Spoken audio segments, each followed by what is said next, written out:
Novos tempos, novos sentidos. Época de eleições é sempre um momento em que as pessoas fazem reflexões sobre a importância do voto e da participação política. A população tem uma missão muito importante nas mãos, a escolha de alguém para representá-la. Mas o papel do eleitor não pode se limitar apenas ao dia das eleições.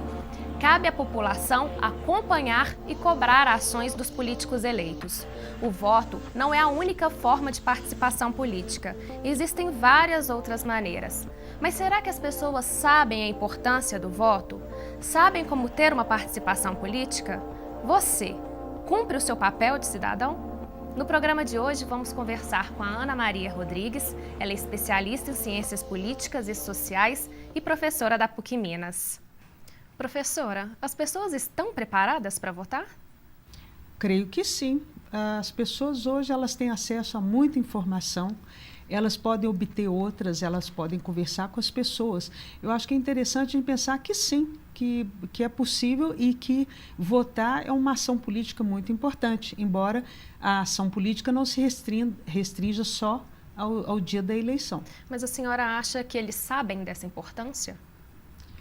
Há segmentos da população que talvez não valorizem essa participação, mas se nós formos pensar que o nosso voto ele vai influenciar a escolha de representantes para o executivo, para o legislativo, né? E que a gente tem um papel também na vida pública e a gente deve ser responsável pelas questões que acontecem no nosso país, aí sim nós temos vários motivos para a participação, né? Essa participação ela pode até se dar de várias maneiras. A pessoa pode votar nulo, em branco, etc. Ela está manifestando sua opinião. O importante é que a pessoa manifeste alguma posição a respeito daquele momento.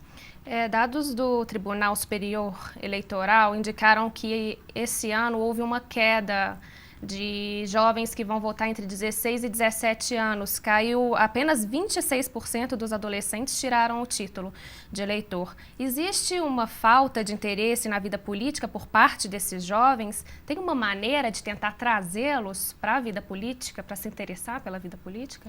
Olha, eu não acho que o jovem nessa faixa ele não tem interesse pela política. Seria uma afirmação muito forte. O jovem, sim, ele se interessa pela vida comunitária, de alguma maneira, sim. Agora, essa faixa etária, a gente precisaria estudá-la um pouco melhor, porque é uma faixa etária que ela não tem a cultura política das faixas etárias mais velhas. No entanto, a participação, por exemplo, nas manifestações ano passado na Copa das Confederações, mostrou que os jovens estão preocupados com os destinos do país, com a corrupção, com as melhorias de transportes, etc. Então, eu acho que mereceria aí um exame melhor da questão. Como incentivá-los? Eu acho que os partidos políticos podem incentivar as alas jovens, criação de alas jovens. As universidades podem fazer esse debate, a importância da participação política, né? E queria lembrar também que muitos jovens têm blogs e participam, sim, através do Facebook, eles dão suas opiniões. Falta no brasileiro uma maturidade política? Em parte, sim. Sim, eu acho que nós tendemos, na nossa cultura política, a atribuir responsabilidades muito ao outro. Acreditarmos também que os políticos profissionais, que são aqueles que têm um mandato, que têm uma remuneração, quer dizer, eles vivem da política, que eles vão resolver os destinos do nosso país. Mas não, essa é uma concepção frágil, ela não é consistente, porque também os cidadãos eles têm que acompanhar o que os representantes estão fazendo. E mais ainda, no Brasil hoje nós temos várias formas de participação popular direta. Orçamento participativo na cidade, possibilidade de participar em conselhos temáticos de saúde e educação na cidade. Então, essa ideia já ficou para trás há muito tempo. Vamos assistir, então, alguns exemplos de pessoas que cumprem o dever como cidadão. Eles não só vão às urnas, mas também fazem questão de acompanhar e cobrar as ações dos políticos. A cada 2 anos, os brasileiros vão às urnas escolher os seus representantes. Mas se engana quem pensa que o voto é a única forma de participação política. Cumprir o papel de cidadão e acompanhar as ações do político eleito deve ser um exercício constante.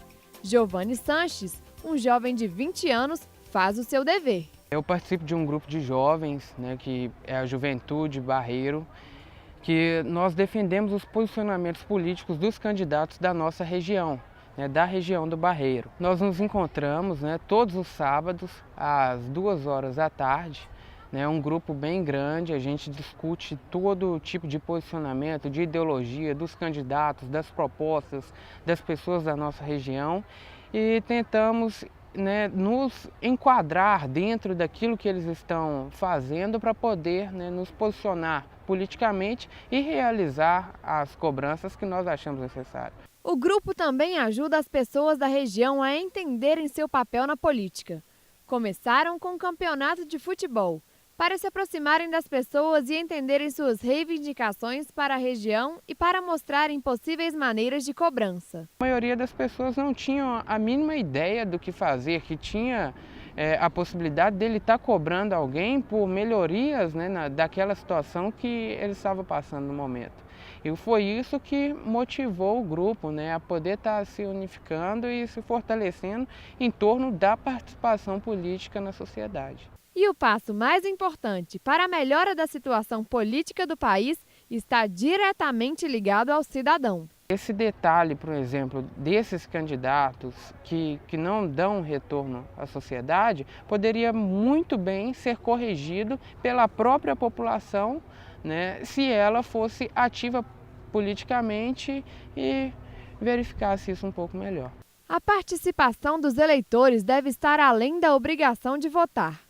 Antônio Augusto Barbosa e Tereza Pena, ambos de 86 anos, fazem questão de ir às urnas, mesmo que a lei não os obrigue mais. Eu acho que o voto leva a união para benefício do país. Eu considero o voto muito importante, igual um tesouro precioso que a gente tem e deposita na mão de um amigo seu de inteira confiança, para zelar por ele. Não sou obrigada, mas eu continuo ainda cumprindo a minha meta. Quando eu considerar-me útil, eu vou votar.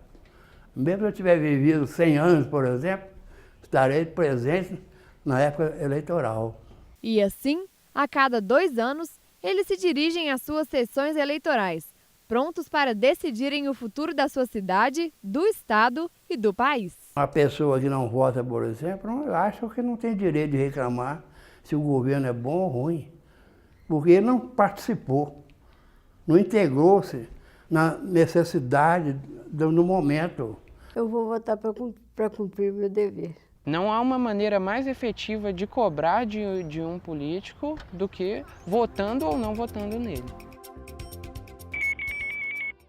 Professor, além dos votos, quais são as outras formas de participação política? São várias formas. Qualquer jovem, qualquer cidadão pode participar nas associações de moradores de seu bairro, que, por sua vez, podem estar presentes junto à prefeitura, reivindicando melhorias nas praças, etc. Podem participar de alguns conselhos que existem na cidade, podem se manifestar nas ruas, de preferência, claro, de forma pacífica, não é isso? E podem também acompanhar o processo legislativo, onde sim estão os representantes eleitos, não é? E gostaria, inclusive, de comentar sobre isso, que os portais da Câmara dos Vereadores, da Assembleia Legislativa, eles devem ser explicativos para mostrar como é que se dão os andamentos dos projetos, facilitar. Ontem eu pesquisava o portal da Assembleia Legislativa e ele tem a possibilidade de você falar com o deputado, mandar sugestões, até sugestão de projeto de lei, porque existe uma comissão de participação popular que vai depois examinar. Então, o processo legislativo, embora ele seja muito complexo, e principalmente através dos portais a gente pode participar. E, por fim, também, as sessões plenárias dos legislativos, elas são abertas a todos os cidadãos. Existem sessões também, não só de votação, como também debates temáticos, alguma questão da área de educação. Nós todos podemos participar. Qual que é a importância da participação política? Então, a importância da participação política é a gente estar se responsabilizando também pela vida pública, a gente atuando como sujeito da nossa história e do país, a gente contribuindo para que o país também melhore nas várias áreas, né? E gostaria também de dizer do papel da gente da área de comunicação, num papel interessante de trabalhar os meios de comunicação, os portais, os programas, de maneira a incentivar os jovens, outras pessoas a participarem. Nós da comunicação temos um papel relevante nessa área. E a senhora considera que se a população fosse mais participativa, consequentemente o número de casos de corrupção também seria menor? Em parte, sim, mas em parte, não. Em parte, sim, porque nós estaríamos mais atentos a esses atos de corrupção. Em parte, não, porque é preciso também que as nossas instituições políticas, elas prestem contas à sociedade, que haja uma legislação firme nesse sentido, no sentido de elas prestarem contas. Porque o cidadão comum, para ele ficar sabendo de um caso de corrupção, é mais difícil. Então, é preciso também que as instituições façam sua parte, que haja sites de transparência, no sentido, a gente chama isso na ciência política de prestação de contas, do governo federal ao governo municipal. Professora, muito obrigada pela sua participação aqui com a gente. Eu agradeço a vocês também a oportunidade. Ok, e agradeço também você que nos acompanhou. Continue ligado na nossa programação e entre em contato com a gente através das nossas redes sociais. Até semana que vem.